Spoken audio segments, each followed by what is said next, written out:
তারেক রহমান খালেদা জিয়ার মামলা সহ সকল রাজনৈতিক মামলা এক আদেশে প্রত্যাহারের দাবি জানিয়েছেন প্রবীণ সাংবাদিক শফিক রেহমান। বৃহস্পতিবার আদালতে আত্মসমর্পণ করে জামিন পেয়ে কথা বলেন তিনি। এদিন তার সাজা বাতিল চেয়ে ঢাকা মহানগর দায়রা জজ আদালতে আপিল করেন আইনজীবীরা। আইনজীবীদের দাবি, হয়রানি করতে এই মামলা করেছিল আওয়ামী লীগ সরকার। আরও জানাচ্ছেন মাইনুল মারুফ। বয়স 90 ছাড়ালেও তিনি যেন এক তরুণ প্রাণ। এভাবেই ভালোবাসা ছড়িয়ে আদালতে আসেন আলোচিত লাল গোলাপ টকশোর উপস্থাপক সাংবাদিক শফিক রেহমান। এদিন শেখ হাসিনার পুত্র সজীব ওয়াজেদ জয় অপহরণ ও হত্যাচেষ্টা মামলায় ঢাকা মহানগর দায়রা জজ আদালতে আত্মসমর্পণ করে সাজা মওকুফ চেয়ে আপিল ও জামিন আবেদন করেন তিনি। শুনানি শেষে আদালত তাকে জামিন দেন। আদালত থেকে বেরিয়ে খালেদা জিয়া ও তারেক রহমানের মামলাসহ সব রাজনৈতিক মামলা বাতিলের দাবি জানান তিনি।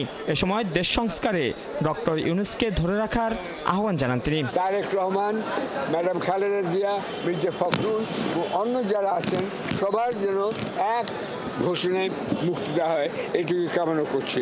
ডক্টর ইউনূসকে আপনারা যেতে দেবেন না, তাকে ধরে রাখেন, তাকে কাজ করার সুযোগ দিন।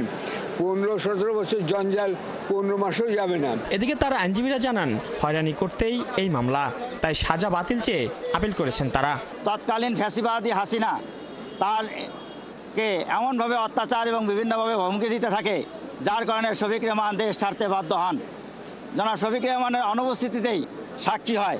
জনাব শফিক রেহমানের মামলায় সরকার স্বরাষ্ট্র মন্ত্রণালয় সেন্টেন্স স্থগিত করেছে, কিন্তু কনভিকশন এখনো ভ্যালিড রয়ে গেছে।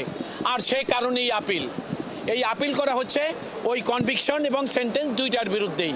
এর আগে নিম্ন আদালতের দেয়া 7 বছরের সাজা 1 বছরের জন্য স্থগিত করে প্রজ্ঞাপন জারি করে স্বরাষ্ট্র মন্ত্রণালয়। 2015 সালের 3 আগস্ট পল্টন থানায় তার বিরুদ্ধে মামলাটি করেছিল পুলিশ। মাইনুল মারুফ, 71, ঢাকা।